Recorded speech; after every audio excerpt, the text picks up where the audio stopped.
Ya, perfecto. Bueno, buenas noches, doctoras, doctores y doctoras. Soy la doctora Gabriela Salinas, médico cirujano otorrino del Hospital Honorio Delgado. Y ahora vamos a hacer la clase teórica de patología nasal y de senos paranasales, que ya sería el último tema para que ustedes realicen su examen de segunda fase. Entonces, cualquier duda que tengan, al final de la clase me la hacen saber. Comenzamos entonces.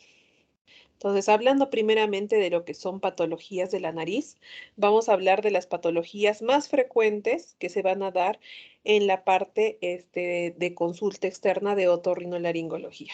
Y una de ellas es lo que es la rinitis.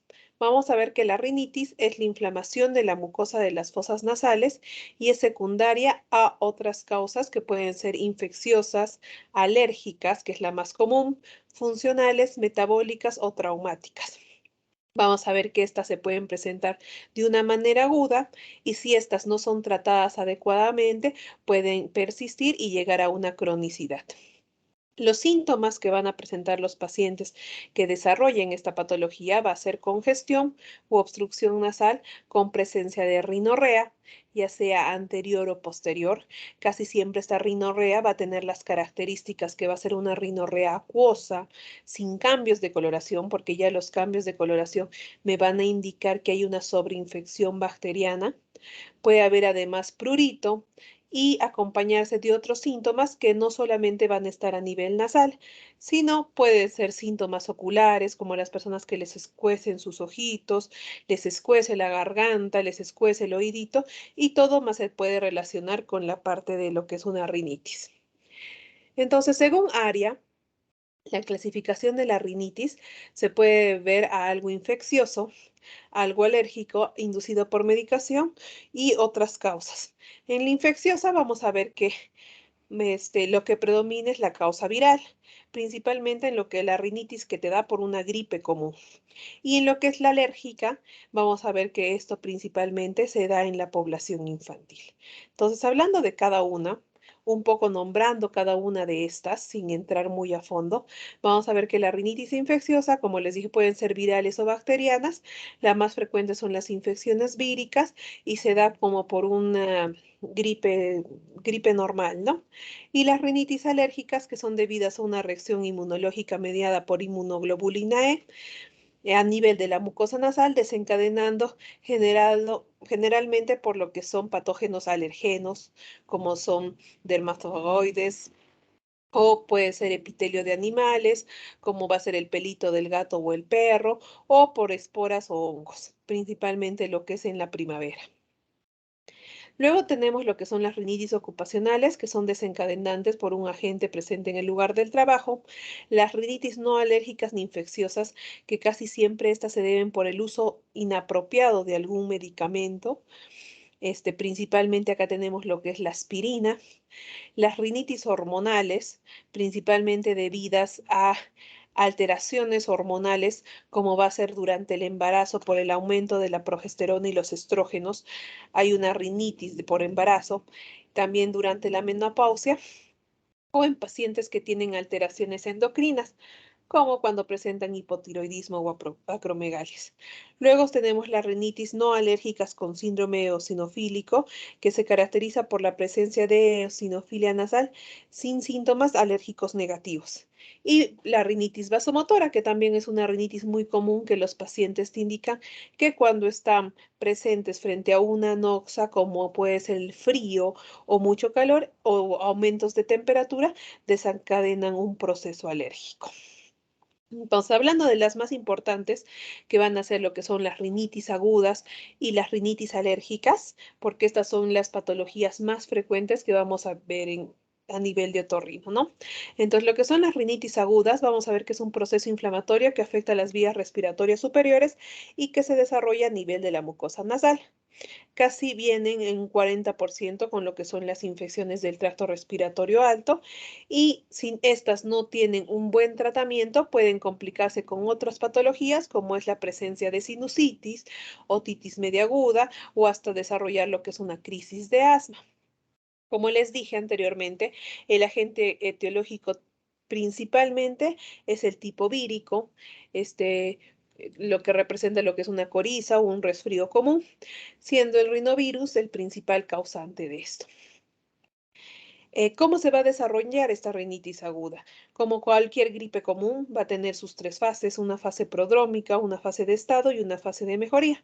La fase prodrómica, que es de incubación, que es aproximadamente de 1 a 3 días, en lo que predomina la sensación de malestar general, un poco de mialgias, irritación nasal.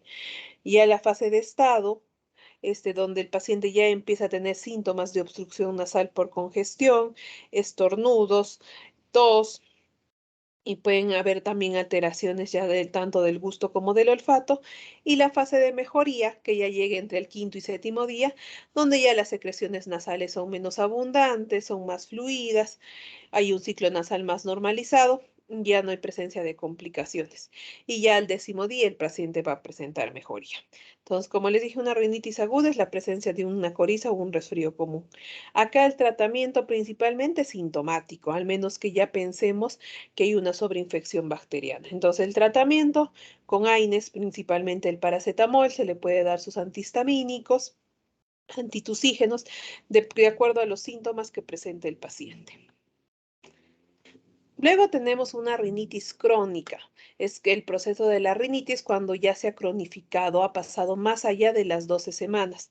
Este es un proceso inflamatorio cronificado que hace que ya hayan alteraciones en el epitelio de la nariz, es decir, haya pérdida de células ciliadas, se incrementen las células caliciformes y hay un aumento de la rinorrea con aumento de la permeabilidad capilar, haya lugar edema y obstrucción nasal. Así como la formación y liberación de neuromediadores y reclutamiento de más células inflamatorias. Entonces, como vemos, es un ciclo que no tiene fin. Se sigue inflamando la mucosa, sigue habiendo todos estos neurotransmisores, las células califormes que se siguen formando y vuelve a presentar el paciente su proceso.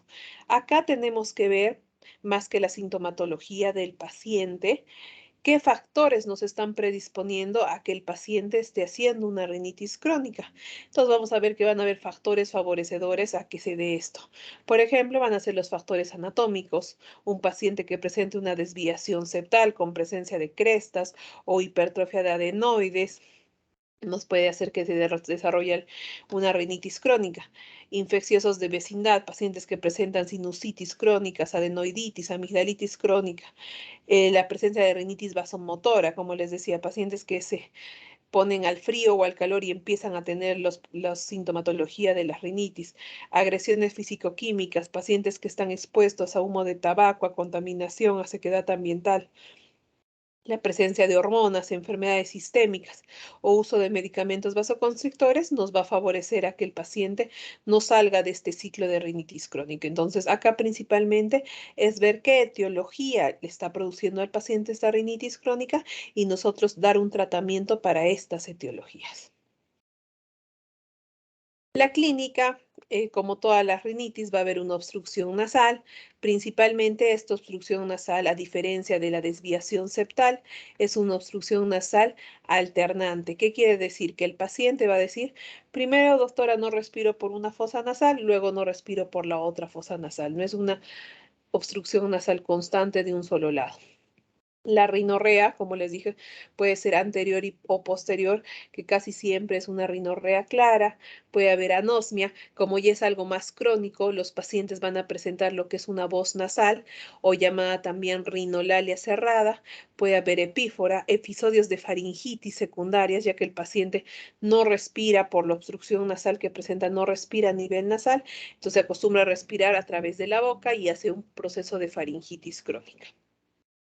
El tratamiento, como les dije, principalmente corrección de los factores predisponentes y se puede agregar otros tratamientos sintomáticos como va a ser el uso de lavados nasales con soluciones alcalinas, puede ser con suero fisiológico, se pueden asociar vasoconstrictores nasales, se les puede dar estos medicamentos tipo oximetazolina, pero estos medicamentos solamente se recomiendan por un corto tiempo, máximo 7 días, porque si no van a producir mucha resequedad nasal. El uso de antihistamínicos, mucolíticos y la antibioterapia será reservada si nosotros estamos pensando en una sobreinfección. Luego tenemos otro tipo de rinitis crónica, pero esta va a ser una rinitis crónica, a diferencia de la anterior que va a ser hipertrófica, esta va a ser atrófica o llamada también ocena. Acá la etiología es de causas desconocidas. Se han visto que pueden alterar algunos factores como van a ser los constitucionales, infecciosos, endocrinos o inmunitarios. Vamos a ver que puede ser secundaria también a amplias resecciones de los cornetes inferiores o de cirugía de senos paranasales o luego de un traumatismo nasal que haya producido una gran desviación del tabique y ha dejado un lado con mayor amplitud, una fosa nasal con mayor amplitud. Entonces, muchas veces nosotros al tratar de solucionar el problema de un paciente que tiene una desviación setal, tiene los cornetes aumentados de tamaño, hipertróficos, por tratar de hacer mejor las cosas y poner un tabique bastante recto, quitar los cornetes, en realidad le podemos hacer más daño al paciente porque dejamos mayor amplitud a nivel de las fosas nasales y se puede producir este tipo de rinitis. ¿Por qué? Porque vamos a ver que se van a producir esta alteración del paso del aire al dejar una mucosa, una cavidad tan amplia, va a producir atrofia de esta mucosa con degeneración de glándulas y fibras nerviosas sensitivas, lo que puede producir una metaplasia escamosa del epitelio respiratorio y desaparición del sistema mucociliar. Quiere decir que nosotros en la naricita, cuando han visto anteriormente anatomía y semiología de nariz, tenemos un sistema mucociliar que se encarga de limpiar todas las secreciones que se producen normalmente a nivel nasal. Pero al haber nosotros resecado tanto esta mucosa, se pierde ese sistema mucociliar y todos los exudados y las secreciones se quedan a nivel nasal y va a haber proteólisis bacteriana. Además de esto, que se va a afectar la mucosa nasal, ya va a empezar a afectar lo que es el esqueleto nasal, lo que es el esqueleto óseo que se encarga de la formación a nivel nasal. Entonces va a causar un mayor ensanchamiento de la luz nasal y va a seguirse produciendo estas alteraciones a nivel de la mucosa nasal. En la clínica, lo que van a presentar los pacientes es sensación subjetiva de obstrucción nasal, principalmente debido a la presencia de que estas secreciones mucosas se van a convertir en costras y la sequedad que va a producir disminución de la presión que ejerce el aire sobre los cornetes retraídos, van a producir mayor cantidad de obstrucción. Estas costras muchas veces cuando el paciente trata de retirárselas porque son incómodas, porque el paciente no siente que respira, son costras que van a ser sangrosas. Se va a sacar la costra y el paciente va a empezar a sangrar y puede causar epistaxis y por retener la epistaxis estas costras se van a formar coágulos y van a volver a formar costras que va a seguir sintiendo el paciente la sensación de obstrucción nasal. Ahora, cuando ya se produce la parte de locena, que es la rinitis atrófica asociada a cacosmia, se produce porque ya todas estas secreciones mucosas empiezan a tener una exudación fétida y el paciente percibe estas secreciones, estas costras fétidas con muy mal olor o también lo perciben las personas que rodean al paciente. Y es así como vienen la gran mayoría de nuestros pacientes, diciendo que ellos a nivel nasal no sienten que respiran y además sienten un mal olor a nivel de su nariz. Entonces, estas son las imágenes que nosotros vamos a visualizar al realizar una rinoscopía anterior de un paciente que sufre esta rinitis atrófica o ocena. Unas costras amarillentas, purulentas, que como les dije, al desprenderlas van a producir zonas de sangrado que al final van a ser coágulos que se van a convertir en costras y van a volver a formar estas formaciones purulentas. Entonces, el tratamiento en un primer momento puede ser conservador.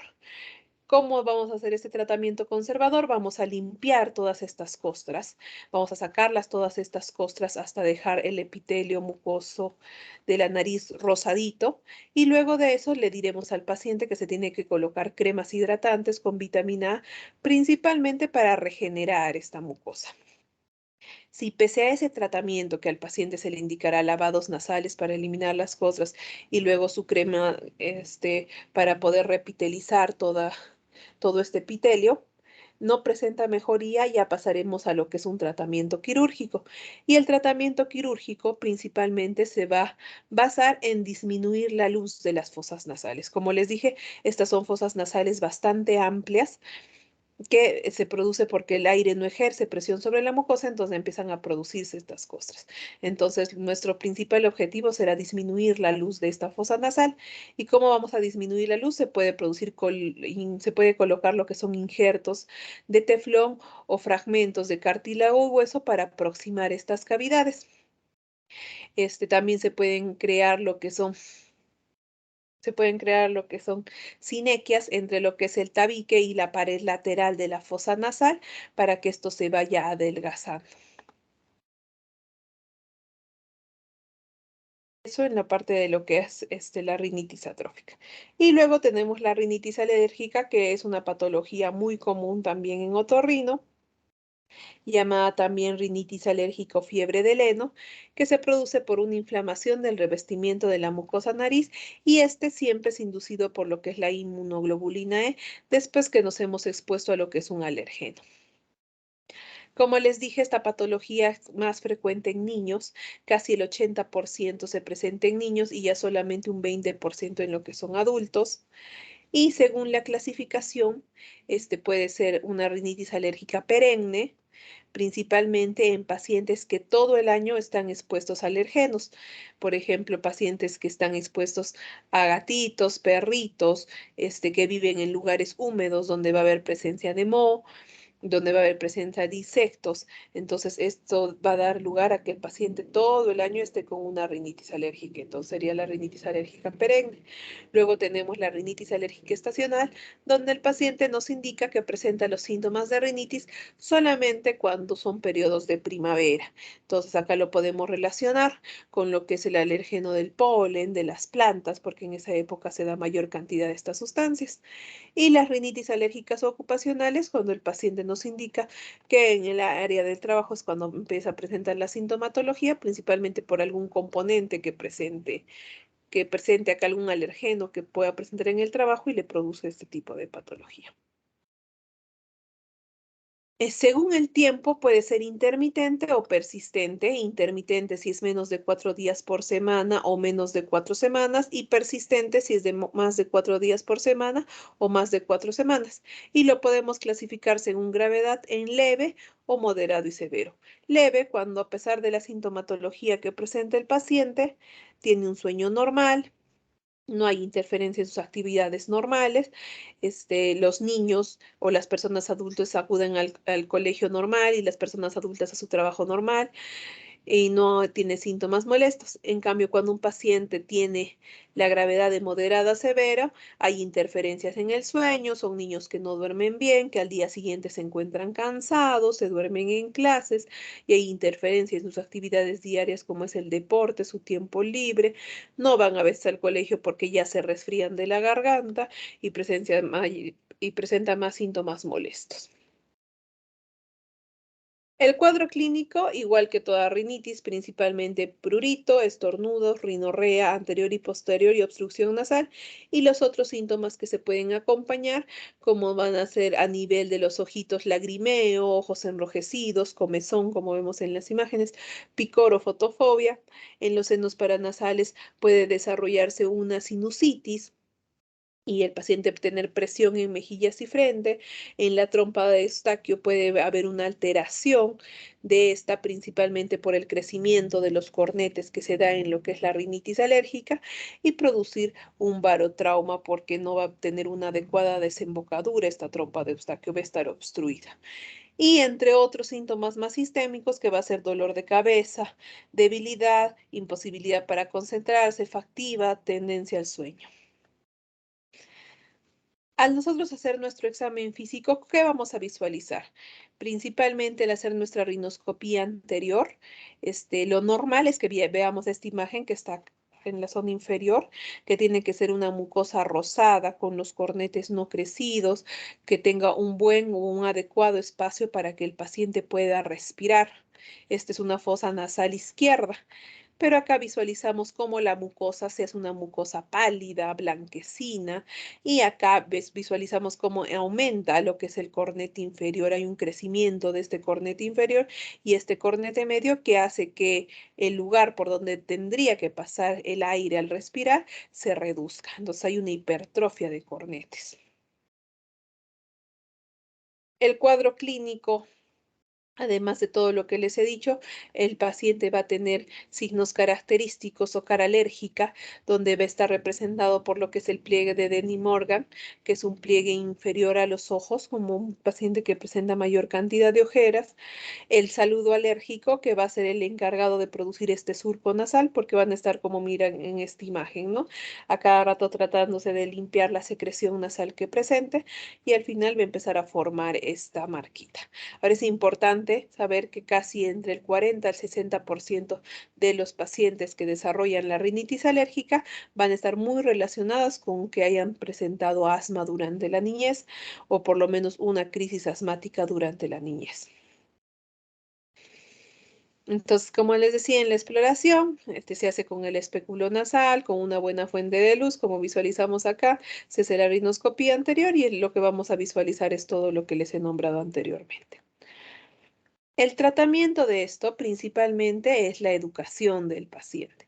Si al paciente se le sigue exponiendo al alergeno, el paciente, pese a la medicación que nosotros le demos, ya sea tópico, ya sea bioral, va a seguir presentando la rinitis alérgica, porque sabemos que la base de esta enfermedad es el alergeno. Entonces, al paciente primero educarlo para que evite el alergeno, se le indicará al paciente que tiene que ser más cuidadoso con la limpieza de su cuarto, sacar lo que son alfombras, hacer un cambio de toda la cama semanalmente, de todo lo que son frazadas, de todo lo que son sábanas, evitar el uso de peluches, evitar el uso de papelería antigua, todas las cosas que me podrían estar indicando que puede acumular polvo y por lo tanto la formación de ácaros y que el paciente tenga la alergia. También se les indica, por ejemplo, que no pueden tener animalitos, ni perrito, ni gatito, que se tienen que ventilar bien los ambientes. Luego de eso se le pasará a realizar el tratamiento médico y acá visualizamos un cuadrito que según las recomendaciones se ve cuál de todos estos tratamientos médicos han ido mejor. Entonces tenemos los antihistamínicos, ya sean oral o vía tópica intranasal, que tienen un buen resultado con lo que es el prurito, los estornudos y la rinorrea, más no en la obstrucción nasal, y lo que son los esteroides nasales, como les dije, eso que son la base del tratamiento de la rinitis alérgica, donde vemos que en ambos, en los 4 síntomas, que son los más importantes de la rinitis alérgica, tienen una adecuación favorable. Luego se puede utilizar descongestivos, antileucotrienos, anticolinérgicos como el bromuro dipatropio, las cromonas, que van a tener un efecto en alguno de los síntomas, pero como les dije, la base de esta patología principalmente son los esteroides intranasales, y acompañados de su antihistamínico, ya sea oral o también intranasal. Luego se puede pasar, si pese a este tratamiento el paciente no mejora, pese a que ya ha evitado el alergeno y está en un tratamiento médico, a lo que es la inmunoterapia y esto se encargará lo que son más los especialistas de alergología.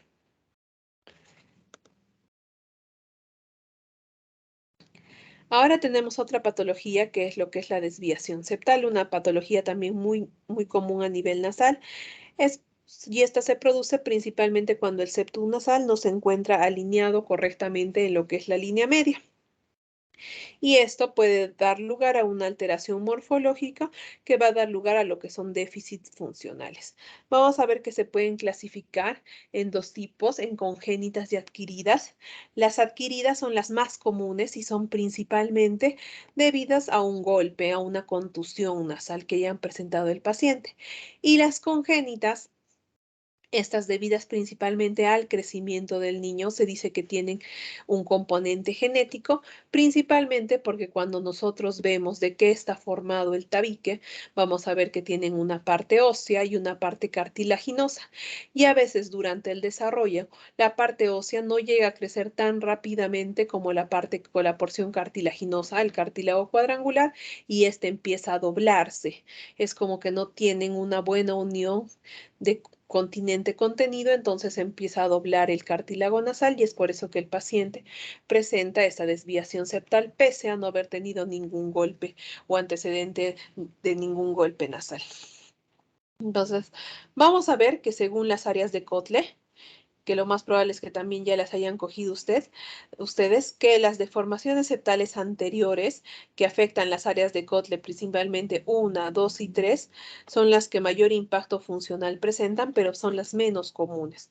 Quiere decir que si el paciente tiene esta desviación septal en estas áreas, que son áreas que aparecen muy poco con desviaciones septales, el paciente nos va a decir que tiene gran sintomatología de obstrucción nasal. Mientras que las posteriores, principalmente el área 4 y 5, principalmente la 4, van a ser las que donde se van a presentar la mayor cantidad de desviaciones septales, pero estas no van a tener tanta sintomatología funcional. El cuadro clínico principalmente es la sensación de obstrucción nasal, pero a diferencia de lo que es la rinitis alérgica, esta obstrucción nasal va a ser constante.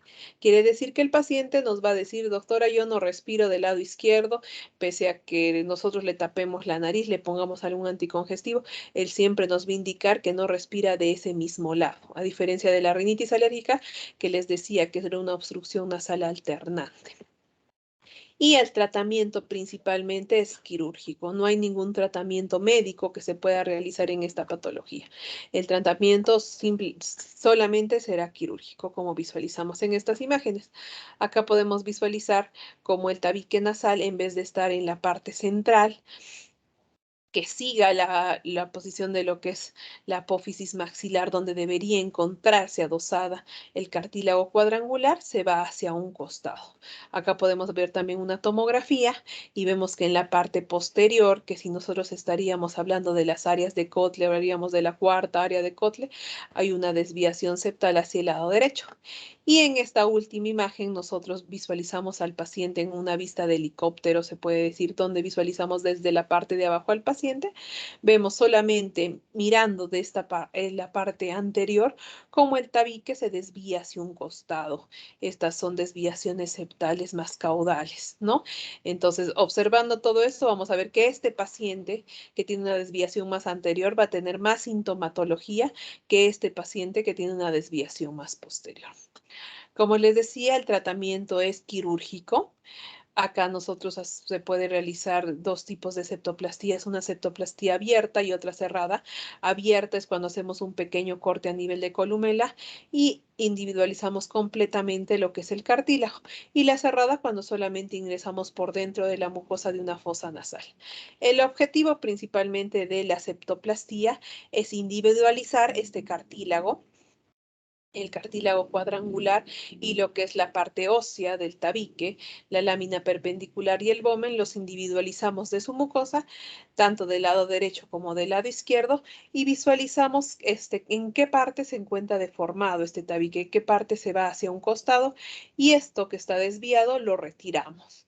Y hacia una porción de esta, o por último hacemos incisiones relajantes para que el tabique finalmente quede como un tabique recto. Ahora, importante que luego de esta cirugía, como nosotros hemos separado tanto el cartílago con la mucosa, el paciente tiene que quedar sí o sí con un taponamiento nasal. ¿Por qué? Primero, por el riesgo de sangrado, que es la principal complicación de esta cirugía, y dos, porque puede formar un hematoma. Así como anteriormente en oído han hablado de otohematomas, acá también se puede formar un hematoma entre lo que es la mucosa y el cartílago, por lo que hemos separado. Y si nosotros no drenamos ese hematoma, como vamos a ver más adelante, se puede producir una necrosis de este cartílago cuadrangular.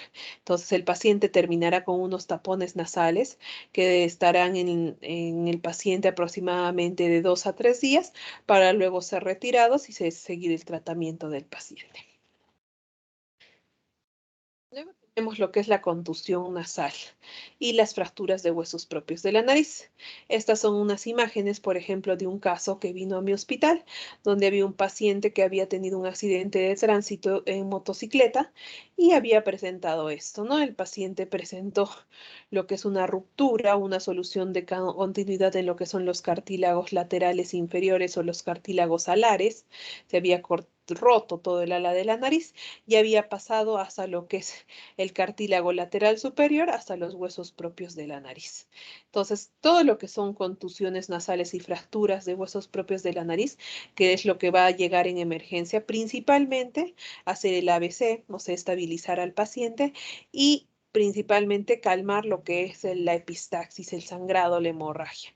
Luego de eso ya procederemos a ver lo que es la fractura de huesos propios de la nariz.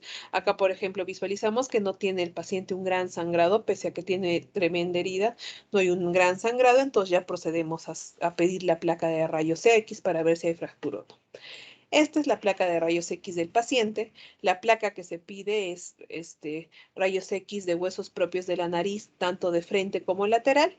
Y acá podemos visualizar que normalmente estos huesos propios de la nariz que tendrían que ver como el techo de una casa, vemos que en el lado derecho el hueso está completamente íntegro, no hay alteración, mientras que en el lado izquierdo ya vemos una rotura o una solución de continuidad entre este hueso y hasta vemos un hundimiento de esta parte de la zona izquierda, que ya nos está indicando que hay una fractura de este lado, una fractura de los huesos propios de la nariz del lado izquierdo.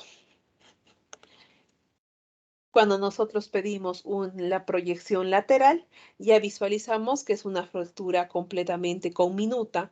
Normalmente se tendría que visualizar el hueso propio de la nariz como una rama un poquito más larga para luego unirse a su porción cartilaginosa, y acá visualizamos cómo se ha producido una ruptura multifragmentaria de estos huesos propios de la nariz.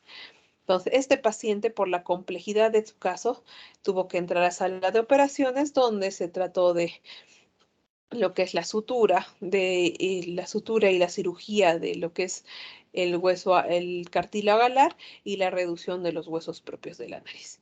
Si el paciente no vendría así con toda esta patología y solamente con la fractura de los huesos propios de la nariz, normalmente nosotros le damos su analgésico, le indicamos hielo local y la mayoría de veces le indicamos que vuelva en unos 2 a 3 días para proceder a hacer la reducción de fractura de huesos propios de la nariz. ¿Por qué nosotros esperamos estos 2 a 3 días? Principalmente porque cuando hay una fractura de la nariz, toda la mucosa nasal se va a edematizar. Entonces, cuando nosotros procedamos a hacer el procedimiento de la reducción de huesos propios de la nariz, que es meter un reductor a la naricita y levantar estos huesos y acomodarlos, hay una mayor probabilidad de que el paciente desarrolle una epistaxis o que nosotros lesionemos algún cornete, porque todo esté edematizado. Entonces, es por eso que muchas veces nosotros les indicamos sus antiinflamatorios, su hielo local, evitar exponerse al sol y que en 2 a 3 días vuelvan al hospital y para hacerle la reducción de los huesos propios de la nariz, al menos que sean casos graves como de este paciente, que sí o sí tiene que entrar a lo que es sala de operaciones. Luego tenemos otro tipo de alteraciones que son las alteraciones intranasales, como es el hematoma de tabique. Este hematoma les decía que también se puede producir después de una septoplastía si nosotros no le hemos puesto un adecuado taponamiento nasal.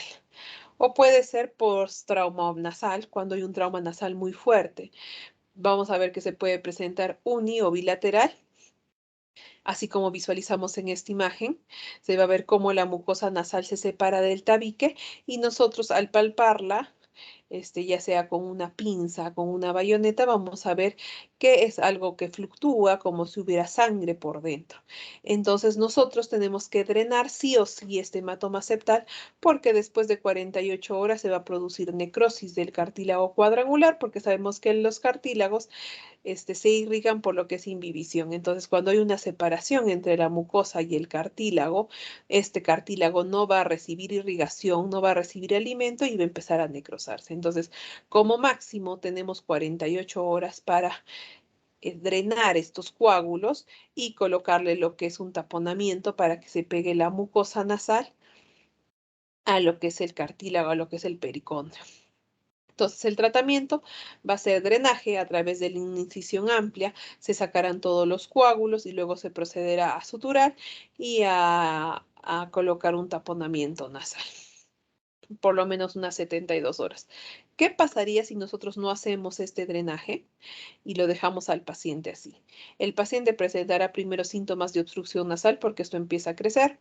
El paciente va a decir no respiro, puede ser por una fosa nasal, si está el hematoma solamente a un lado o ambas fosas nasales de forma bilateral como visualizamos acá. Y si aún así no le damos importancia al paciente, se necrosará este cartílago y lo que el paciente presentará es esto, una deformidad o una nariz sencilla de montar.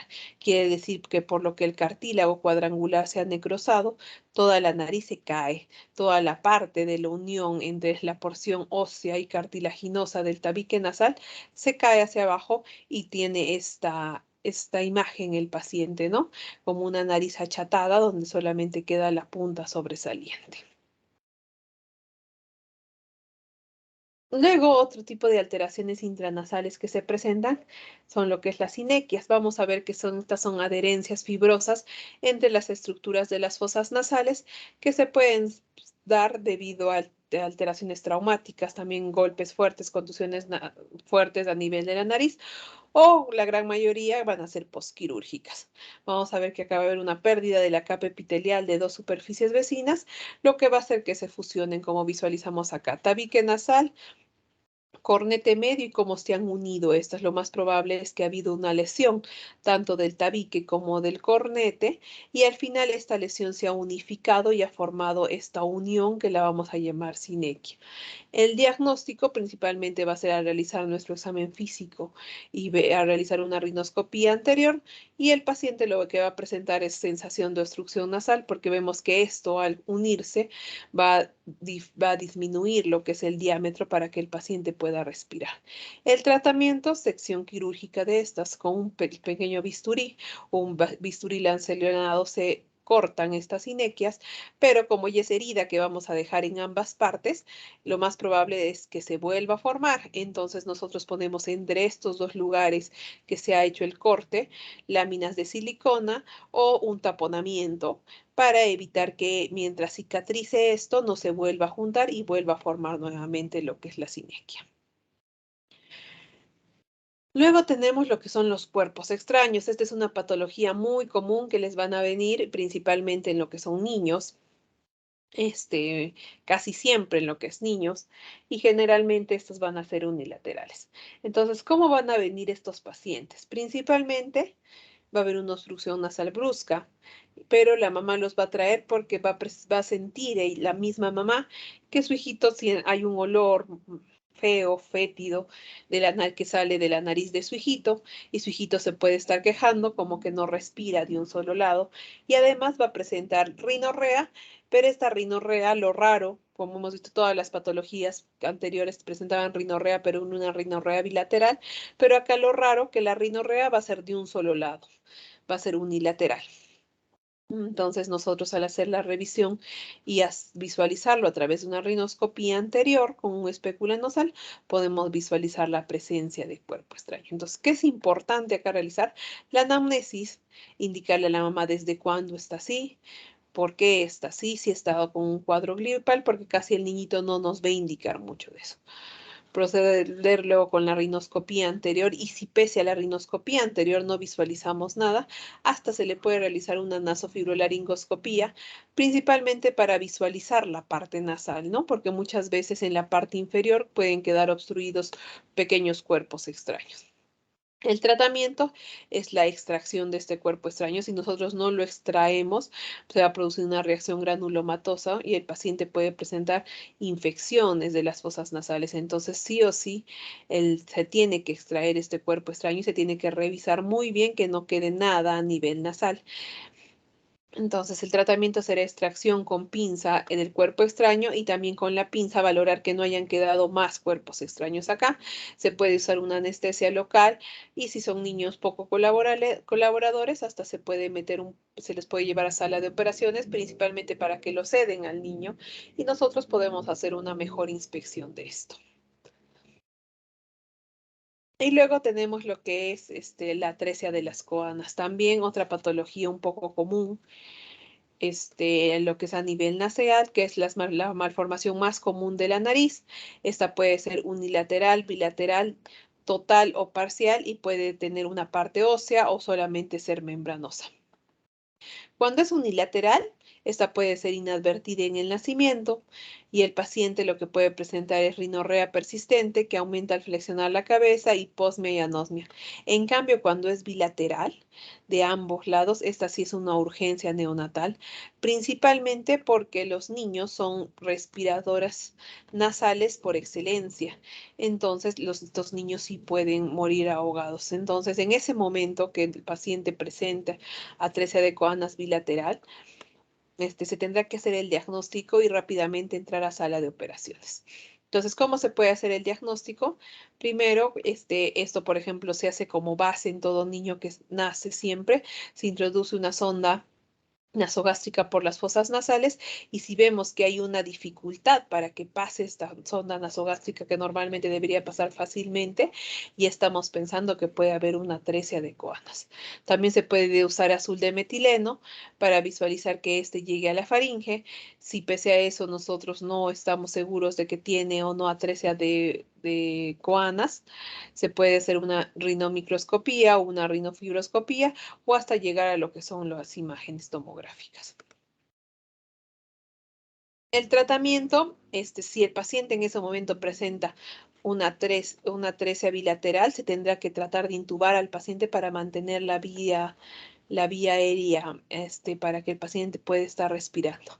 Si no, se puede llegar al paciente a sala con tranquilidad.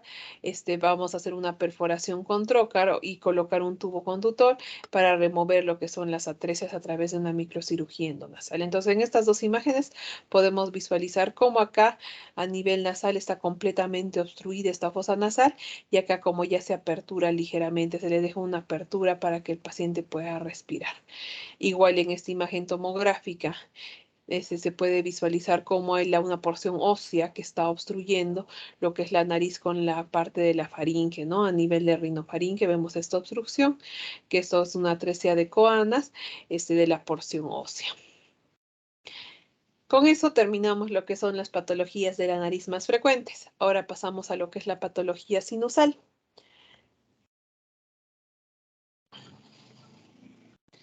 En lo que es la patología sinusal, lo más importante es conocer acerca de la sinusitis.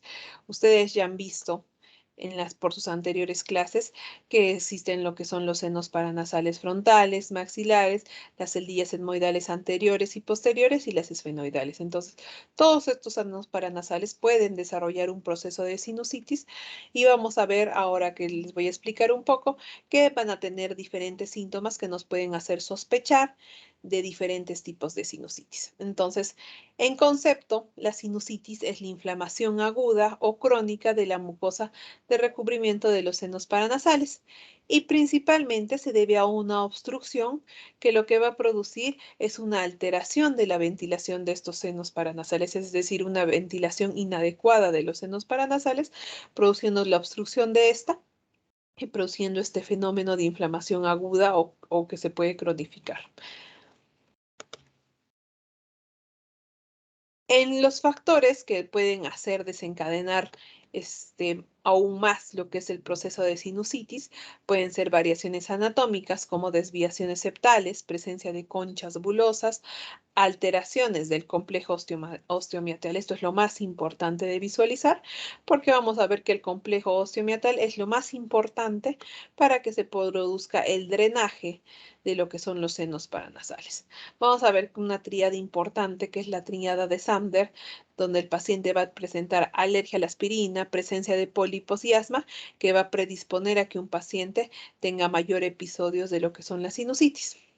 Uso inapropiado de algunos medicamentos tópicos como es el uso de oximetazolina, nafasolina o fenilefrina, estos medicamentos que los venden en las farmacias a libre demanda cuando un paciente siente que está obstruida su nariz, el farmacéutico les vende estos tratamientos, entonces los pacientes lo usan de forma crónica y al final terminan desarrollando lo que es una sinusitis. El uso de tabaquismo, el uso de cocaína, también pueden producir esto, o la presencia de algunas enfermedades sistémicas, como lo que es la diabetes, la fibrosis quística, la sarcoidosis, la granulomatosis de Wegener o el síndrome de Carter-Jenner, pueden producir también lo que son las sinusitis, y una sinusitis especial que es debida a un proceso dental o luego de un proceso dental, que va a ser lo que es la formación de una sinusitis odontógena. En etiología, lo más común es que sean virales las sinusitis, así como toda la patología de vía aérea superior, casi siempre el mayor porcentaje lo usan lo que son los virus, principalmente comenzamos con el rinovirus en un 15%, seguido por el virus de la influenza y de la parainfluenza, y cuando ya es alguna alteración bacteriana, podemos dividirlo en lo que son las adquiridas en la comunidad y lo que es la parte nosocomial. En lo que son las adquiridas en la comunidad, va a estar a la cabecera el Streptococcus pneumoniae, mientras que en lo que es el hospital en el nosocomio, va a estar a la cabeza lo que es la pseudomonas, seguido por lo que es el estafilococo. En la sintomatología general que va a presentar el paciente es un dolor que puede ser principalmente localizado o puede ser irradiado. También vamos a ver esto principalmente cuando hay una sinusitis de seno esfenoidal. Casi siempre es de carácter horario a predominio vespertino. Vamos a ver que si al paciente nosotros le hacemos mover la cabeza o le hacemos bajar la cabeza, va a comenzar aún más su molestia porque va a haber una alteración gravitacional de estos senos paranasales por la presencia de mucosidad que van a tener dentro de ellos.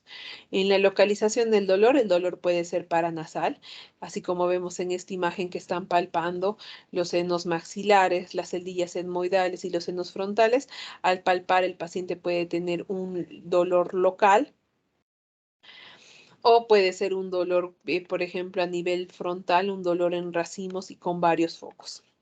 Este otro síntoma que va a presentar el paciente va a ser la obstrucción nasal, que ya puede ser bilateral, unilateral, la rinorrea, que generalmente acá la rinorrea va a ser de descarga posterior o retronasal, a diferencia de las otras patologías que hemos visto que lo que predominaba era una rinorrea anterior, acá la rinorrea en la sinusitis casi siempre es posterior o llamada también descarga posterior, donde vamos a ver esta rinorrea que puede ser serosa, mucosa o purulenta o mucosanguinolenta. El paciente también de lo que se va a quejar es de mal olor, de cacosmia, puede haber también halitosis. El paciente a veces no va a sentir, aparte de la cacosmia, puede comenzar con un periodo de anosmia o hisposmia, principalmente porque la inflamación crónica de esta mucosa nasal y de los senos paranasales va a producir un bloqueo en la zona olfatoria. Además de otros síntomas de malestar general, fiebre, tos, fotofobia, lagrimeo y hasta llegar a presentar lo que son los acúfenos por alteración de la trompa de Eustaquio. Según su tiempo de evolución, pueden ser sinusitis agudas, subagudas o crónicas. Principalmente lo vamos a dividir en lo que es aguda y crónica. Aguda definida como aquella inferior a 3 semanas y la crónica duración superior a los 3 meses. La subaguda, que en algunos libros lo ponen, es el tiempo entre la aguda y la crónica, que es entre las 3 semanas y 3 meses, pero para cosas de su examen va a ser sinusitis aguda y sinusitis crónica. Ahora, hablando que de cada tipo de sinusitis, vamos a hablar acerca de la sinusitis maxilar. Esta es la más frecuente. La más frecuente de todas las sinusitis se presenta asociado a un cuadro rinítico, principalmente producido por lo que es la parte viral, y el paciente lo que va a presentar es una cefalea interciliar o suborbitaria, como vemos en esta imagen, que es donde el paciente refiere mayor cantidad de dolor, obstrucción nasal y rinorrea mucoide, que puede ser purulenta o unilateral. Al hacer el examen físico, vamos a ver que el paciente va a presentar un dolor a la presión local en el punto de Valius o el punto infraorbitario, por principalmente un bloqueo del meato medio que va a producir que se produzca una secreción purulenta a nivel de lo que es el seno maxilar. Entonces acá podemos ver unas imágenes que nos van a ayudar a nosotros diagnosticar el seno maxilar, principalmente la placa de rayos X de Waters o mentonasoplaca. Es la principal placa que nosotros pedimos para ver el seno maxilar. Es en la cual se ve mejor el seno maxilar. Y acá podemos visualizar, por ejemplo, en esta, cómo el seno maxilar derecho se observa totalmente con todas sus limitaciones y sus bordes y se encuentra completamente aireado, mientras que el seno maxilar izquierdo no visualizamos sus bordes y se encuentra completamente velado. Blanco se podría decir. Y en esta imagen de abajo ya también visualizamos el seno maxilar derecho que se encuentra completamente velado, pero ¿qué visualizamos también acá? Visualizamos que hay una parte con un nivel hidroaéreo, entonces esto nos indica que hay secreción mucosa dentro de esto del seno paranasal. Y el izquierdo que se encuentra normal, en posición normal. Entonces, para ver lo que es el seno maxilar, principalmente la rayos X de Waters o también mentonasoplaca. Acá tenemos otras imágenes, donde se visualiza lo mismo, ¿no? Visualizamos velamiento del seno maxilar derecho, un nivel hidroaéreo, y si nosotros quisiéramos ser más acuciosos y pedir una tomografía, vamos a visualizar cómo en esta placa de rayos X, tomografía axial, nosotros podemos visualizar cómo se forman los niveles hidroaéreos, ¿no? Con los cambios de posición del paciente. Cuando ya estamos hablando de lo que es una sinusitis maxilar crónica, vamos a ver que a diferencia de la aguda, acá el paciente no va a presentar tanta sintomatología, es decir, no va a presentar la cefalea, el malestar general, la rinorrea, y solamente esto lo va a presentar cuando va a haber reagudización o sobreinfección bacteriana. Y en la rinoscopía anterior es donde nosotros visualizamos las marcas de una sinusitis crónica, como va a ser la congestión de la mucosa de los cornetes, especialmente del cornete inferior, y al nosotros visualizar lo que es el meato medio, vamos a ver hipertrofia de la mucosa con supuración e hipertrofia de un aspecto polipoideo. Entonces, principalmente en todo lo que es sinusitis, nosotros tenemos que visualizar lo que es el meato medio, porque acá vamos a visualizar si esto se encuentra edematizado, si hay mayor secreciones, si hay secreción purulenta, si hay presencia hasta de tumoraciones, entonces sí o sí tenemos que visualizar lo que es el meato medio. Ahora tenemos otro tipo de sinusitis maxilar, pero es de foco odontogénico que les decía anteriormente, y esto se produce por la producción de un granuloma apical del segundo premolar o de los dos primeros molares, debido a una extracción dentaria en un mal proceso de limpieza o por una carie que no se ha curado bien. Entonces, ¿por qué es importante tener en cuenta de esta sinusitis dentaria? Porque esta va a ser más difícil de curar en un paciente y en pacientes que sean inmunodeprimidos, esto los puede llevar rápidamente a la muerte. ¿Por qué? Por la flora polimicrobiana que va a presentar esta sinusitis, ya que principalmente acaban a ser los gérmenes principales, lo que son los anaerobios. Entonces el paciente como sintomatología va a tener un dolor gingivo-yugal, rinorrea fétida, y la principal complicación de esto es que se forme una fístula, como visualizamos esta imagen, una fístula a nivel de diente con lo que es el antromastoideo, una fístula oroantral. Entonces acá podemos visualizar también en la tomografía, visualizamos la parte de orofaringe y como vemos en esta parte donde normalmente debería haber un hueso continuo, hay una ligera solución de continuidad en la parte de orofaringe y el seno maxilar afectado que va a estar produciendo esta sinusitis odontógena. Tratamiento de esto, principalmente la extirpación del foco infeccioso, si vemos que es un paciente que tiene caries o no, si es que ha hecho fístula, tenemos que cerrar esta fístula, si no van a seguir ingresando los gérmenes, entonces tendrá que poner un injerto de cartílago y hueso para poder cerrar esta fístula y continuar con lo que es una antibioterapia intensa, ¿no? Para evitar que estos gérmenes produzcan una mayor alteración. Luego tenemos lo que son las sinusitis frontales, que estas van a depender principalmente de la permeabilidad del ostium. Vamos a ver que el seno frontal queda acá arriba y para poder drenar, también tiene que drenar en lo que es el meato medio. Entonces tiene que tener un gran camino para llegar a lo que es el meato medio. Entonces muchas veces cuando hay una sinusitis frontal, esto se debe más a largo, si es estrecho o no, o si es tortuoso o no, lo que es su drenaje del ostium frontal. Entonces, lo que el paciente va a presentar, al igual que toda la sinusitis, un dolor supraorbitario, acá va a ser encima de los ojitos, en horario casi siempre son secreciones seromucosas supurulentas a nivel del meato medio y hasta se puede presentar si hay una infección de este o un edema de lo que es el párpado superior, como estamos visualizando en esta imagen. Acá la placa de rayos X que se pide en estos pacientes es la placa de rayos X de Caldwell, o también llamada frontonasoplaca, que es donde nos ayuda a visualizar de una mejor manera lo que son los senos frontales. Y acá podemos ver la opacidad de estos senos, ¿no? Y también acá es importante pedir una tomografía porque es raro que se dé una sinusitis frontal. Como dije, las sinusitis maxilares son las más comunes. Entonces, pedir una tomografía para ver qué alteración tiene este drenaje de óseo que está produciendo lo que es la sinusitis frontal. Cuando es una sinusitis frontal crónica, siempre la sintomatología va a ser un poco más atenuada, ¿no?, que la anterior, y ya solamente va a presentar la sintomatología cuando se reagudice su cuadro. El tratamiento ambulatorio va a ser con antibióticos, corticoides sistémicos, lavados nasales, y si pese a eso el tratamiento no mejora el paciente, se tendrá que someter a un tratamiento de cirugía endoscópica nasosinusal funcional. Luego tenemos las sinusitis etmoidales. Estas sinusitis etmoidales son las más peligrosas, principalmente ¿por qué? Porque estas van a tener gran sintomatología orbitaria. Nosotros tenemos acá lo que son las celdillas etmoidales, tanto anteriores y posteriores, y vamos a tener que van a tener gran continuidad o gran unión o cercanía con lo que es el ojo.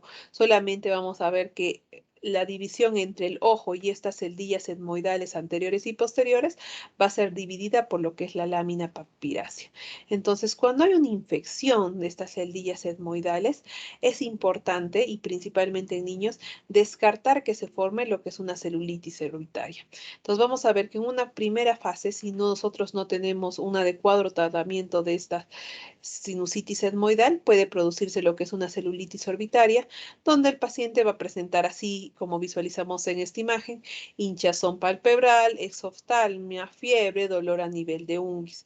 Si pese a esto nosotros no solucionamos el problema, no damos una buena antibioterapia, puede llegar a lo que es una fase subcurativa, donde el paciente va a tener fiebre, dolor ocular intenso, quemosis, principalmente porque esta infección del seno etmoidal se empieza a acumular a nivel del ojito. Entonces, ¿qué es importante ver acá? Si nosotros empezamos a visualizar que empieza a entrar en una fase supurativa y el paciente empieza a tener complicaciones como fijación del globo ocular, quiere decir que los músculos que se encargan de mover el globo ocular, por la inflamación, por el edema, por la presencia de pus, dejan de moverse, está produciendo una alteración del ojito y el niño puede perder la vista de ese ojito. Entonces, en todos los niños que luego de una etmoiditis están desarrollando lo que es una celulitis orbitaria, se tiene que evaluar eso: movilidad del ojito, ver cómo visualizan, agudeza visual, ver si presenta una midriasis paralítica, una anestesia corneal, que nos está indicando que el paciente está yendo un mal pronóstico, y este paciente inmediatamente tiene que ingresar a sala de operaciones. ¿Para qué? Para hacer un tratamiento quirúrgico, un drenaje quirúrgico, para hacer una descompresión orbitaria y que el niño no llegue a perder este ojito. Si no, si en fase de celulitis orbitaria le damos una buena antibioterapia, se le dará un poco de corticoides y vemos que el paciente mejora, ya no va a presentar estas complicaciones. Y por último tenemos lo que es la sinusitis esfenoidal, que esta se va a relacionar con lo que también son las celdillas etmoidales posteriores, donde el paciente, a diferencia de los anteriores sinusitis, esta va a tener una cefalea, pero va a ser una cefalea discreta, un poco más sorda, profunda, y que se va a irradiar a la nuca o va a ser retroocularmente. Va a haber acá rinorrea posterior matutina, y acá el diagnóstico se puede hacer a través de una placa de rayos X de perfil, o llamada también de Hirsch. Pero lo mejor para ver este tipo de senos paranasales, los esfenoides, es tomar una tomografía de senos paranasales. El tratamiento, de acuerdo a cómo visualicemos, puede ser conservador o quirúrgico a través de una cirugía endoscópica nasosinusal funcional. Y la pansinusitis, que es como casi siempre nos vienen los pacientes, porque si no es maxilares, que es lo más común, casi siempre vienen varios senos paranasales afectados. Entonces, vamos a ver que en definición de pansinusitis es la inflamación de todos los senos paranasales, que generalmente obedece a infecciones de agentes virales, principalmente bacterianos o puede ser por hongos. También hay su forma agudo crónica, de acuerdo a la división que les he dicho, más de 3 semanas hasta 3 meses y los síntomas va a ser dolor e inflamación en todos los senos que se encuentren comprometidos. El tratamiento, principalmente como siempre comenzamos con el tratamiento médico y si pese al tratamiento médico el paciente no mejora, pese al tratamiento descongestivo no mejora el paciente, se le pedirá una tomografía y se decidirá un tratamiento más quirúrgico. ¿Y en qué se basa ese tratamiento quirúrgico? En visualizar lo que es el complejo osteomiatal, ver si este se encuentra permeable, si no permeabilizarlo a través de la cirugía endoscópica. ¿Para qué? Para que salga toda la mucosidad que se está acumulando en los senos paranasales y el paciente deje de desarrollar sinusitis. Esa es la base principal de nuestro tratamiento quirúrgico, aperturar el lugar de salida de estos senos paranasales. Por eso decía del complejo osteomiatal, de los ostium, para que tengan una mejor salida de todas sus secreciones hacia la cavidad nasal y estas puedan ser eliminadas. Eso en la parte de patología sinusal. Ahora hablando acerca de lo que son las tumoraciones nasosinusales, vamos a ver que los más frecuentes, las patologías más frecuentes, acá va a ser lo que es el quiste de retención mucosa del seno maxilar, que este se origina por la acumulación de mucus en la línea de la mucosa sinusal como resultado de la obstrucción del ducto o glándula de su recubrimiento epitelial. Su crecimiento de este va a ser lento, de características expansivas y puede producir una reabsorción ósea, como visualizamos acá. Este es un quiste de retención de seno maxilar que normalmente no causa muchos problemas, no causa mucha sintomatología, al menos que este se localice a nivel del ostium de drenaje del seno maxilar, pero su característica importante que a veces empieza a tener, pese a tener un crecimiento lento, puede empezar a carcomer o comer lo que es el hueso que se encarga de dar el límite al seno frontal. En incidencia, esta es baja de 1.4 a 9.6% de todos los pacientes en otorrino. Tiene un predominio más en mujeres de 2.4 a un varón y generalmente es de un solo lado, como visualizamos en la imagen. El diagnóstico pueden ser hallazgos encontrados radiológicamente, donde el paciente no ha presentado ningún síntoma. Si estos ocupan, como les decía, el 80 o el 100% de los antros, principalmente del ostium, que no va a dejar, no va a permitir que se produzca un drenaje de este seno maxilar normal y que el paciente empiece a desarrollar sinusitis, el tratamiento será quirúrgico.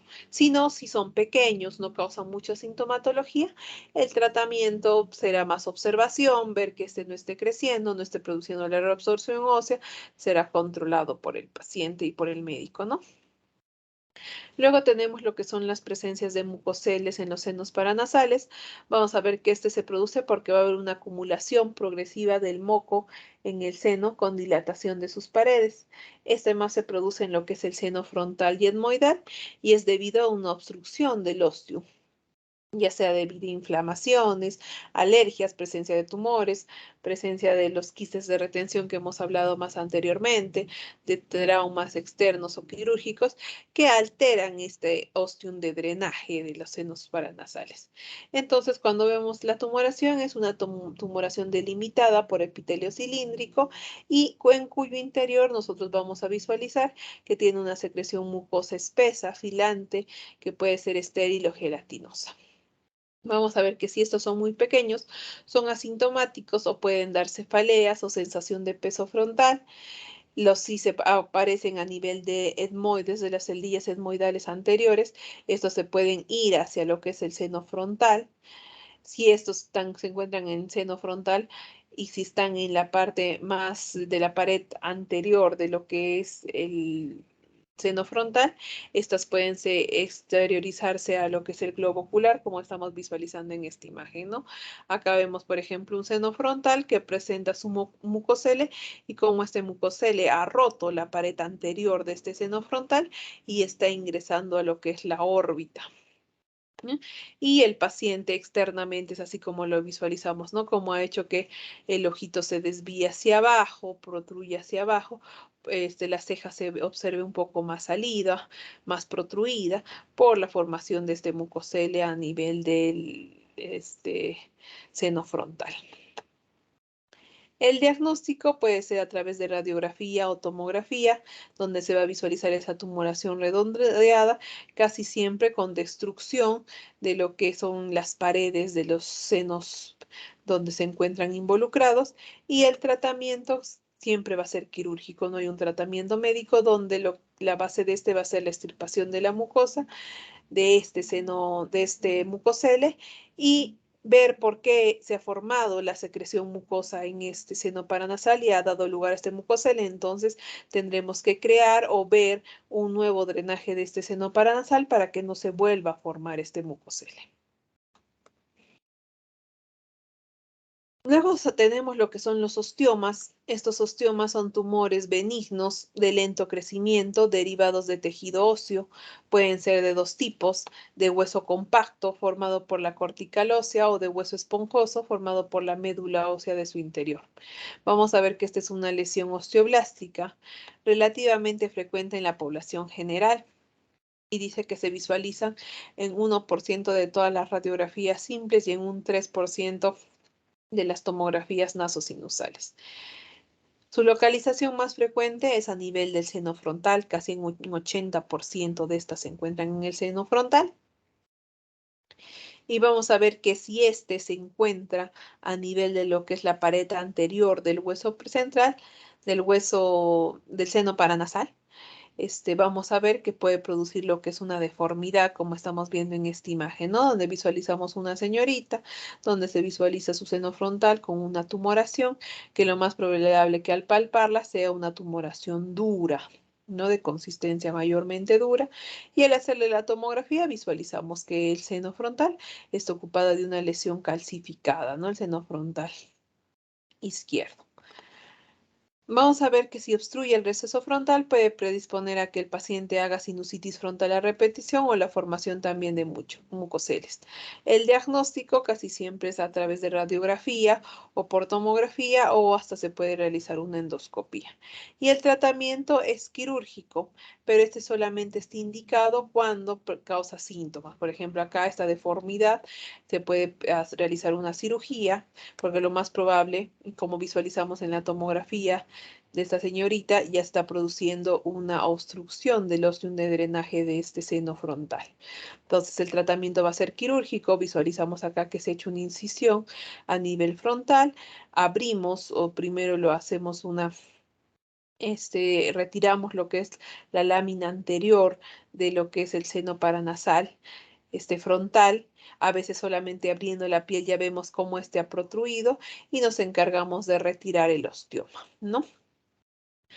Pero si es de muy pequeño tamaño, como hemos visto que casi en 1% de todas las radiografías simples se presenta, y el paciente en realidad no presentaba ningún síntoma, se encontraba tranquila, y fue un hallazgo de la radiografía que se le tomó al paciente, simplemente serán controles y ver cómo va la evolución de este osteoma en el tiempo.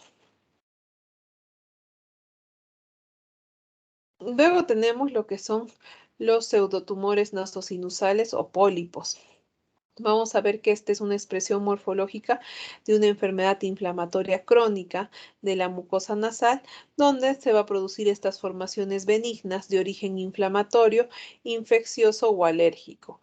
Como visualizamos en esta imagen, vamos a ver cuando nosotros hagamos nuestra rinoscopía anterior, que van a ser imágenes globosas, redondeadas, gelatinosas, con este aspecto brilloso, como visualizamos en ambas imágenes, de un aspecto brilloso, como si fuera una mucosidad más filante, más unida, más dura, los cuales pueden ser únicas, múltiples, uni o bilaterales con infiltración edematosa.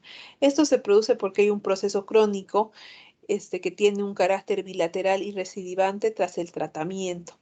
Entonces, estos pacientes, pese a que nosotros hagamos un tratamiento que vamos a hablar más adelante, que es el tratamiento quirúrgico, puede volver a recidivar la formación de lo que son los pólipos. Entonces, ¿con qué sintomatología va a venir el paciente? Principalmente con lo que es la obstrucción nasal. Van a venir los pacientes con una obstrucción nasal casi completa, con una voz nasal, porque ellos no respiran absolutamente nada por la nariz. Puede haber una rinoscopía anterior y casi siempre con lo que vienen diciendo, doctora, tengo acá una secreción mucosa que me le he tratado de jalar y le he sacado y he empezado a sangrar el paciente. Entonces ahí te das cuenta que no solamente es una secreción nasal, que lo más probable es una tumoración que el mismo paciente se le ha tratado de retirar y ha empezado a tener sangrado. Y al hacer la rinoscopía anterior vemos estas vegetaciones, ¿no? Como les digo, es de estas características únicas que son como masas gelatinosas, brillosas en ambas fosas nasales.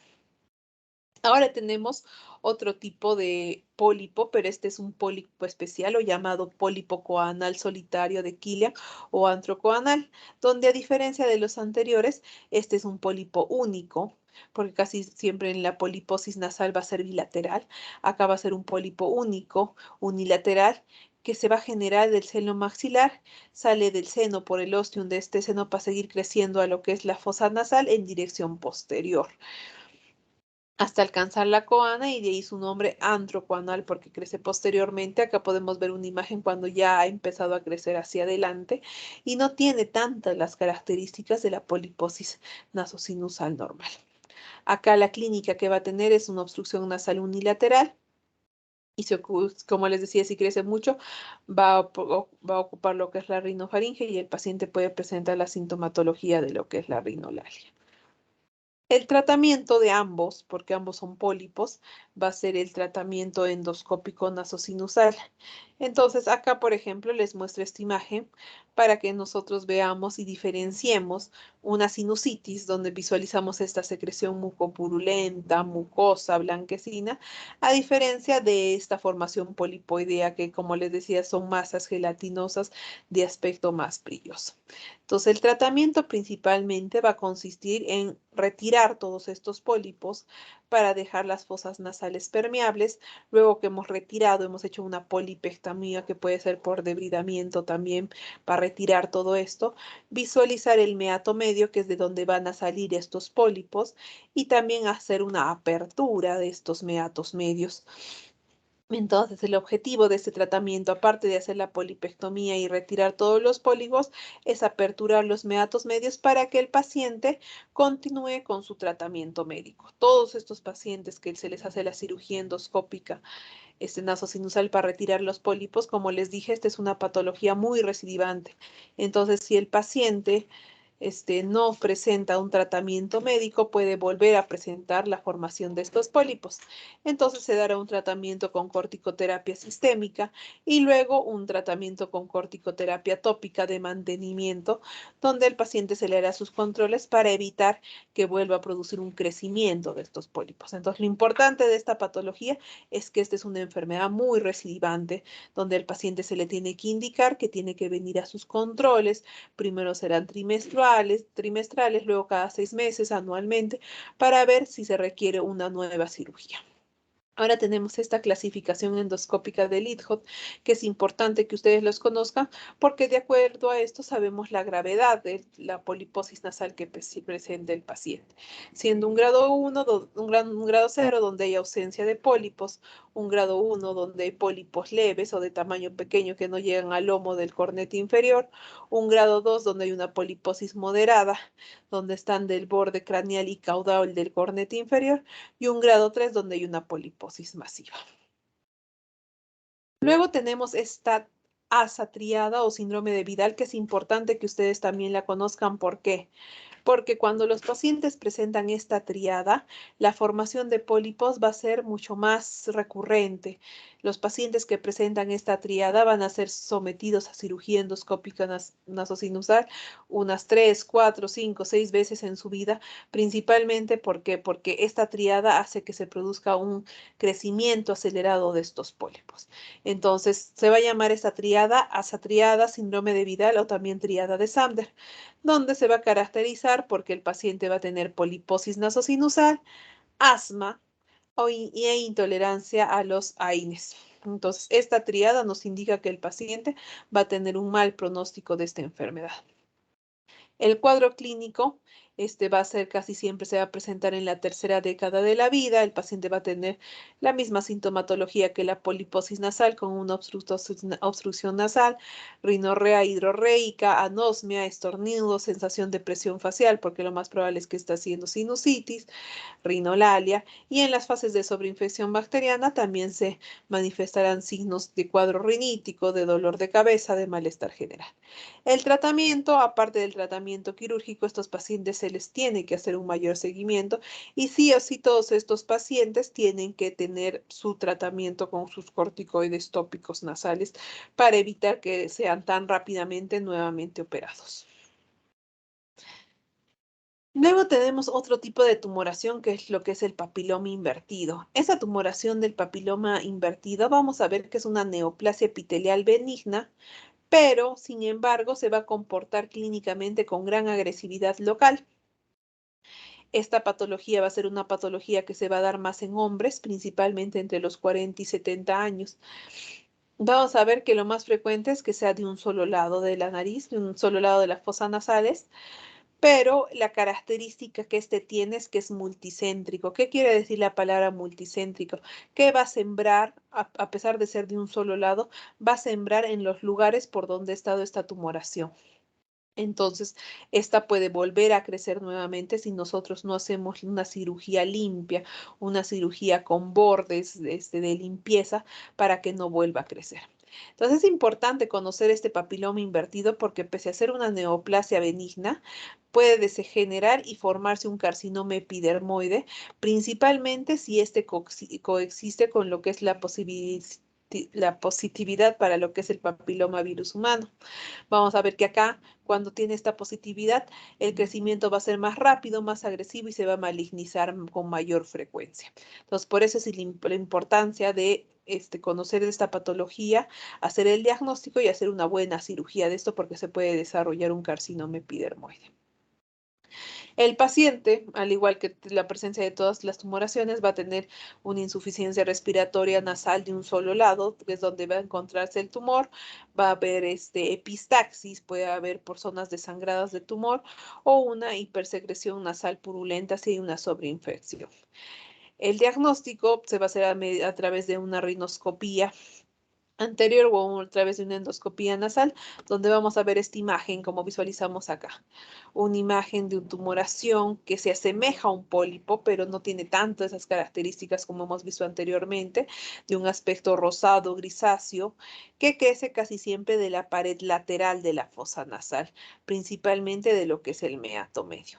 Se pedirá una tomografía o una resonancia magnética para ver desde dónde está saliendo esa tumoración. Por ejemplo, acá visualizamos esta tomografía donde está obstruyendo toda la fosa nasal derecha. Vemos que esto está acogido o ha tomado todo lo que son las celdillas etmoidales anteriores y posteriores, todo lo que es el seno maxilar y hasta está produciendo una desviación de lo que es el tabique hacia la zona izquierda. Luego de esto, de hacer una rinoscopía anterior, tomar una tomografía, se procederá a realizar lo que es una biopsia de esta tumoración, sacar un pedacito primero de esta tumoración para confirmar el diagnóstico del papiloma invertido, para luego ya hacer el tratamiento quirúrgico, que es resecando totalmente todo el tumor, principalmente por esta característica que es multicéntrica. Entonces tenemos que ser agresivos con esta cirugía, tratar de sacar con bordes libres toda esta tumoración para que no vuelva a crecer. Entonces, casi siempre esta cirugía es a través de una rinotomía lateral. Se hace una incisión al borde de la nariz, como estamos visualizando acá. Se apertura todo esto. Se apertura lo que es el ostium maxilar y se trata de eliminar toda la tumoración, ¿no? Son cirugías bastante grandes, bastante deformantes, que muchas veces los mismos otorrinos no llegamos a realizarlas o lo realizamos junto a los cirujanos de lo que es cabeza y cuello, que ellos son mucho más agresivos en su tratamiento quirúrgico. Luego tenemos lo que es el granuloma piógeno o pólipo sangrante del tabique, que este es un hemangioma capilar lobular asentado en el tabique. Entonces hemos visto que casi todas las patologías salen de la pared lateral, pero este granuloma piógeno de donde sale es del tabique. Es frecuente en las mujeres, sobre todo durante el embarazo y sobre todo si usan anticonceptivos orales, y la sintomatología que va a presentar va a ser una epistaxis recurrente, copiosa y repetida de la fosa nasal donde aparece la tumoración. Muchas veces esta tumoración puede crecer rápidamente y producir dificultad respiratoria del paciente. Si son muy grandes va a producir dilatación de la narina e incluso se pueden visualizar a simple vista a través del vestíbulo, como estamos viendo en esta imagen. El diagnóstico va a ser a través de una rinoscopía anterior, como visualizamos en esta imagen. Esta es una fosa nasal izquierda donde se visualiza una masa de color rojo vinoso, frecuentemente cubierto por una membrana grisácea de fibrina, y el tratamiento será un tratamiento quirúrgico. Si después de que el paciente ha dejado de estar embarazada o ha dejado de usar los anticonceptivos, no ha reducido, el tratamiento será quirúrgico para retirar esta tumoración. Luego tenemos lo que es el nasonquiofibroma juvenil, una patología puramente de varones. Entonces, tal vez en el examen, cuando les tomen un caso clínico paciente varón que presenta epistaxis abundante recurrente, estar pensando esta patología, porque esta patología solamente se da en lo que es el sexo masculino, es exclusivamente en hombres y aparece en hombres jóvenes, niños, púberes de 13, 14 años o hasta los 30 años, entonces casi siempre son hombres adolescentes. Vamos a ver que este es un tumor que se presenta entre 0,05 al 0,5% de todos los tumores de cabeza y cuello y es considerado la más común de las neoplasias benignas de la nasofaringe. Histológicamente va a ser benigno, mesenquimal y vascular y que se va a originar de manera general en el margen superior del foramen esfenopalatino. Entonces, ¿dónde se localiza este tumor? A nivel del foramen esfenopalatino y como sabemos por anatomía, acá es el lugar de asentamiento de lo que es la arteria esfenopalatina, que es la rama de la maxilar interna a nivel de lo que es la fosa pterigo-palatina. Entonces, ¿qué es importante? Que esta tumoración va a tener como rama principal o como la rama que va a irrigar esta tumoración principalmente, esta arteria esfenopalatina, que es rama de la maxilar interna. Entonces, el paciente lo que va a presentar van a ser epistaxis copiosas o fatales que pueden producir la muerte de este paciente. Entonces, como les dije, a pesar de tener una naturaleza benigna, tiene un patrón de crecimiento localmente expansivo que suele presentar una remodelación ósea, empezar a carcomer el hueso y lo que puede llevar una gran morbimortalidad al paciente es su complicación con epistaxis fatal de esta tumoración. Además, puede tener una extensión intracraniana o una hemorragia masiva intraoperatoria, llevando al paciente a la muerte. Entonces, estos pacientes cuando son diagnosticados, principalmente son la sintomatología que van a presentar, van a ser esos sangrados nasales que no paran pese a taponamiento anterior. Estos pacientes cuando vienen con su sangrado casi siempre terminan en un taponamiento posterior para cohibir el sangrado, que es lo que les puede llevar a la muerte del paciente. Entonces, luego de eso, de cohibir el sangrado, se pedirán más estudios, como una tomografía para ver la extensión de esta tumoración, para ver si no tiene una extensión intracraneal, y de acuerdo a eso realizaremos el tratamiento quirúrgico. Muchas veces cuando esto tiene una extensión craneal o una extensión a la órbita, antes de realizar el tratamiento quirúrgico, nosotros pensaremos en mandarlo primero a un tratamiento de embolización, principalmente para reducir el tamaño del tumor y luego hacer un tratamiento endoscópico para retirar, ligar primero la arteria que lo esté irrigando, la esfenopalatina o la maxilar interna, ligarla para que la tumoración no tenga irrigación, no tenga de dónde llegarle sangre y luego proceder a retirar esa tumoración. Acá la importancia y la mayor complicación es el sangrado que va a presentar el paciente si nosotros no hacemos una buena ligadura, que en misma sala de operaciones puede fallecer estos pacientes. Acá se visualiza la imagen de un paciente con nasonquiofibroma juvenil con un estadio de Chandler. Acá vemos los estadios de Chandler que nos van a indicar hacia dónde está limitado, viendo, por ejemplo, que el estadio 1 es un tumor limitado a nasofaringe, un estadio 2 es cuando está la extensión en la cavidad nasal y el seno esfenoidal, un estadio 3 cuando hay extensión a uno o más de los senos paranasales, fosa pterigopalatina, infratemporal, órbito mejilla, y el 4 ya es cuando es extensión intracraneal. El tercero y el cuarto tienen el peor pronóstico porque ya están afectando órganos nobles de nuestro cuerpo. Entonces, estos ya llegan a embolización. Entonces, acá vemos el caso clínico de un paciente que tiene un nasoangio Chandler 3. Vemos cómo está el aumento del volumen de la hemicara izquierda, la simetría ocular, y felizmente a este paciente se le hizo primeramente una embolización y luego se retiró el nasoangiofibroma. Esta patología puede tener recidiva, entonces los pacientes también tienen que controlarse por lo menos trimestralmente para ver si hay recidiva de esta tumoración. Y por último, vamos a hablar acerca de lo que son tumores malignos. En lo que son tumores malignos de nariz y senos paranasales, vamos a ver que todo esto es un capítulo aparte, es un capítulo bastante amplio, pero yo les he puesto en esta diapositiva lo más común que ustedes tienen que saber acerca de lo que son tumores malignos.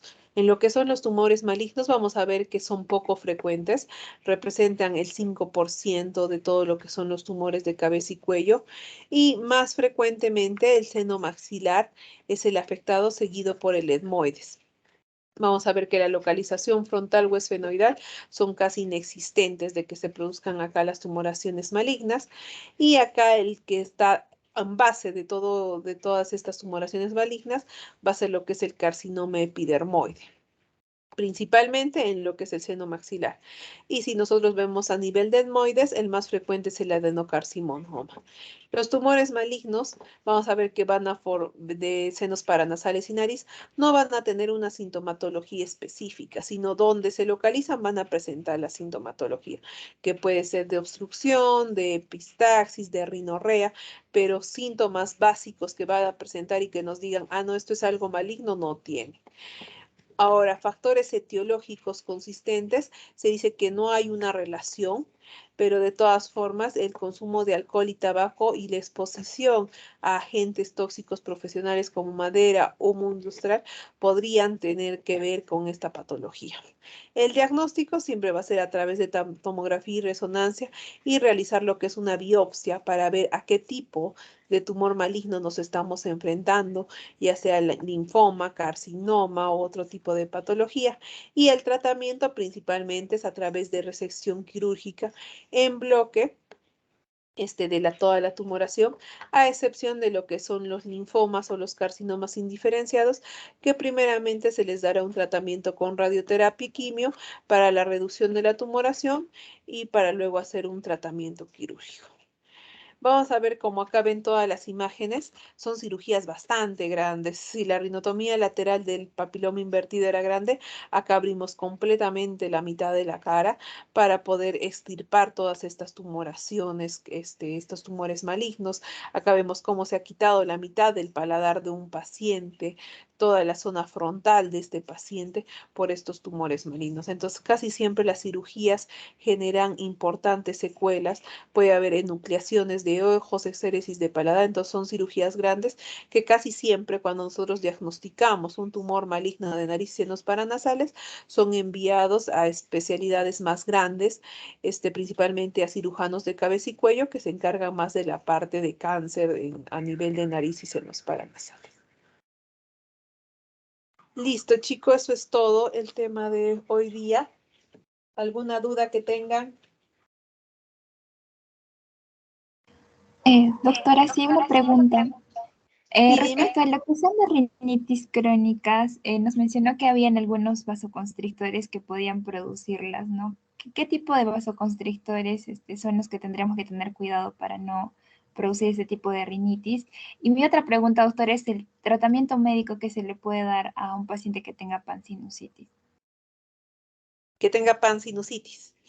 Ya, primero, el tratamiento de uso crónico que puede producir esta rinitis crónicas es el uso de oximetazolina, principalmente el más común que utilizan y los venden en las farmacias es el uso del Rinat-D, que muchos pacientes, porque produce un alivio inmediato, son unas gotitas nasales que se ponen 2 gotitas en cada lado y en menos de un minuto el paciente está presentando una respiración adecuada, no siente obstrucción nasal. Ellos hacen un mal uso de estas gotitas, entonces lo empiezan a usar cada 4 horas, cada 6 horas, seguidamente y por más de una semana. Estas gotitas yo las recomiendo, pero máximo, como máximo de 5 a 7 días. Porque, ¿qué pasa? Al este epitelio hacer vasoconstricción, luego de los 5 a 7 días, empieza a tener una disminución de la vascularización de toda esta mucosa nasal y se empieza a producir atrofia de esta mucosa nasal y hacer una rinitis crónica. Y luego de una rinitis crónica se puede convertir en lo que es una rinitis atrófica, como es la ocena que hemos visto. Entonces, principalmente la oximetazolina, en tu pregunta que me estás diciendo, es uno de los vasoconstrictores que no se debería recomendar a los pacientes, que ustedes como médicos no deberían recomendarlo. Y si es que es mucha la molestia de obstrucción nasal al paciente, recomendarlo como máximo de 5 a 7 días, no más de ese tiempo. Y ahora, para tu segunda pregunta, que es el tratamiento de pansinusitis, como casi siempre vienen todos los pacientes, principalmente descartar la pansinusitis y con toda la sintomatología que va a presentar el paciente, pedirle su radiografía. Como estamos pensando en una pansinusitis, tendrá que ser la radiografía de senos paranasales en sus tres proyecciones, la mentonasoplaca, la frontonasoplaca y la lateral o llamadas por sus nombres comunes, la de Waters, la de Cadwell y la de Hirsch, y ahí vamos a visualizar la afección de los senos paranasales. Y al descartar que es una pansinusitis, para que un paciente presente una pansinusitis debe ser un paciente que ya sea cronificado, puede ser un poco inmunodeprimido, entonces tendremos que ya utilizar antibioterapia. Entonces, como antibioterapia principal, nosotros lo que utilizamos casi siempre son en las quinolonas, el uso de ciprofloxacino o el uso de levofloxacino, si vemos que es un paciente inmunosuprimido que se puede complicar. Y además de eso, utilizamos sintomáticos que van a ayudarnos a liberar las secreciones de estos senos frontales, de estos senos paranasales. Entonces, ¿qué puede ser? Uso, por ejemplo, de mucolíticos como es la N-acetilcisteína, uso de lavados nasales. Los lavados nasales ayudan porque como vamos a ver que es una solución hipertónica, va a ayudar a jalar toda la mucosidad de los senos paranasales, entonces va a ayudar a limpiar. Entonces puede ser lavados nasales con suero fisiológico, su mucolítico que es la N-acetilcisteína. Si no está tan fuerte, hasta le puedes recetar lo que es un antihistamínico como la loratadina. Y sus antibióticos sí o sí, porque estamos hablando ya de una pansinusitis, no estamos pensando tanto que es algo vírico. Para que sea algo que ya está afectando todos los senos paranasales, debe ser ya una infección un poco más fuerte y valorar qué es lo que está produciendo esta pansinusitis, ¿no? Si hay alguna deformidad del tabique, si hay alguna alteración de los cornetes que no está dejando hacer un buen drenaje de estos senos paranasales. Muy bien, ¿alguna otra duda, chicos?